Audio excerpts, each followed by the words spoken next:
Pragnananda Ramesh Babu keluar sebagai juara bersama pada London Chess Classic 2025 kategori terbuka. Dengan kemenangan ini, maka Pragnananda menambah pundi-pundi poinnya untuk FIDE Circuit. Itu artinya Pragnananda tidak akan bisa dikejar lagi.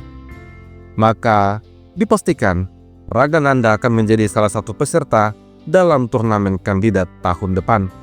Meskipun memiliki elo 2700, Pragnananda tidak khawatir untuk turun gunung.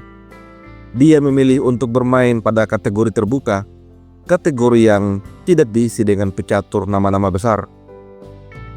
Di game ini kita akan melihat sebuah game ketika Pragnananda menaklukkan Grandmaster Ukraina Eldar Gazanov melalui permainan taktikal yang sangat cantik.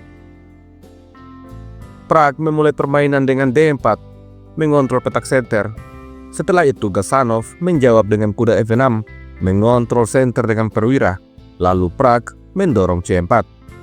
Gazanov kemudian mendorong E6, mempersiapkan Nimzo Indian Defense.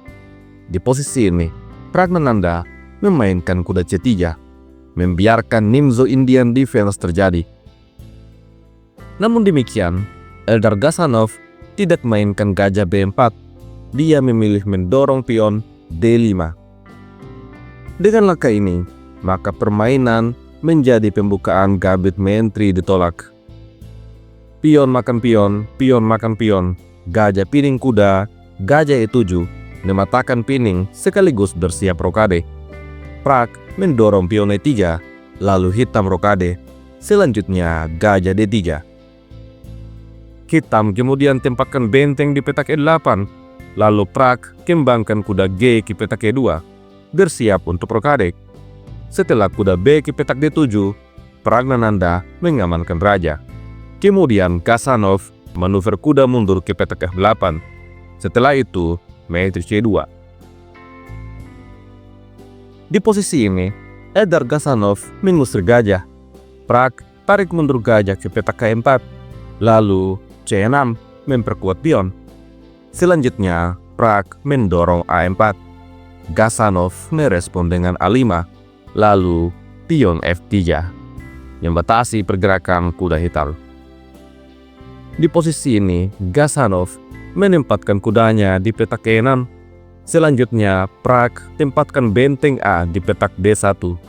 Lalu hitam mendorong B6, mempersiapkan gajahnya untuk bertembang.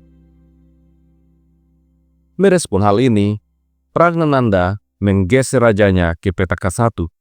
Lalu Gazanov menempatkan gajahnya pada posisi fiansetto.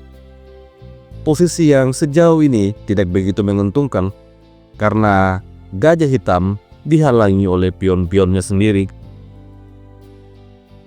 Di posisi ini, Pragnananda mengambil persiapan untuk menyerang.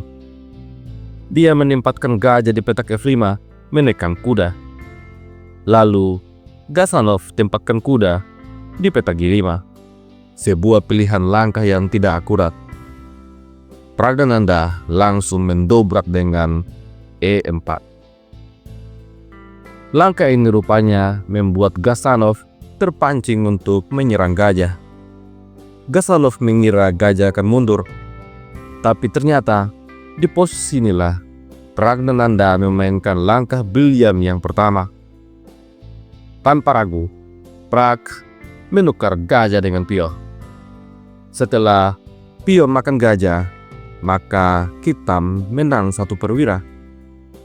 Tetapi Pragnananda punya balasan E5, serangan langsung pada kuda.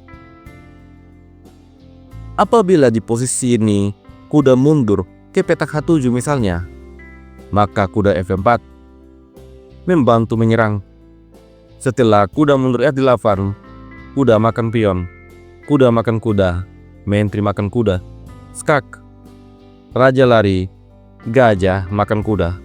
Setelah gajah makan gajah, pion F4.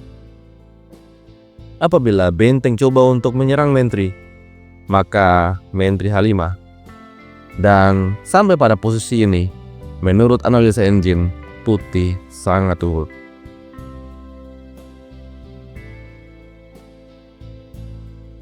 Menurut analisa engine, langkah terbaik untuk hitam di posisi ini adalah Raja Ki petak H7.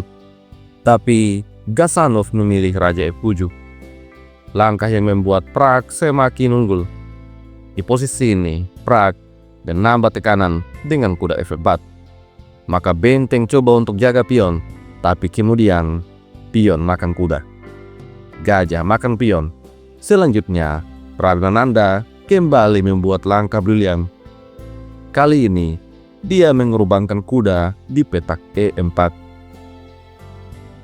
Hitam punya dua pilihan, mengambil kuda dengan pion atau dengan kuda. Apabila pion makan kuda, maka menteri B3, skak, sekaligus serang benteng. Langkah terbaik Raja G7 sambil menjaga benteng. Namun kemudian, gajah makan kuda. Ancaman skak ster pada langkah selanjutnya. Hitam bisa merespon dengan gajah mundur C8. Tapi kemudian, gajah makan gajah, skak.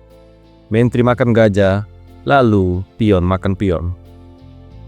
Putih berada pada posisi yang sangat superior. Apabila di posisi ini, kuda makan kuda, maka pion makan kuda, membuka lajur F. Putih berada pada posisi yang superior. Apabila gajah makan gajah, maka pion makan pion. Setelah gajah mundur ke petak F6, maka kuda E6. Putih kembali berada pada posisi yang mendominasi. Kita kembali pada game sesungguhnya. Oleh karena itu, di posisi ini, kuda putih tidak boleh dimakan. Eldar Gasanov menyadari hal itu, maka dia tarik mundur gajah ke petak E7. Namun selanjutnya, Prag mainkan kuda mundur F2. Setelah gajah serang kuda, kuda mundur D3. Ancaman dorongan pion yang bisa membuat hitam kalah 1 perwira. Maka dari itu, menteri menghindari pining. Selanjutnya, Prag mendorong pion F4. Kuda lari ke petak E6 dan kemudian kuda G4. Di posisi ini, Gasanov membawa raja untuk mendekati pion. Tapi selanjutnya, Prag melancarkan skak. Raja lari ke petak H7, lalu Prag mendorong F5. Gasanov melawan dengan tarik mundur kuda, berniat menjaga pion. Tapi selanjutnya, gajah mundur, tantangan pertukaran. Gajah lari ke petak E7, lalu pion makan pion. Skak, benteng makan pion. Kemudian, benteng ke petak E7. Gasanov membawa raja lari ke petak G8. Dan di posisi inilah, Pragnananda memainkan langkah pamungkas. Kuda makan pion. Eldar Gasanov langsung menyerah. Analisa engine menunjukkan bahwa posisi ini adalah skakmat dalam 11 langkah.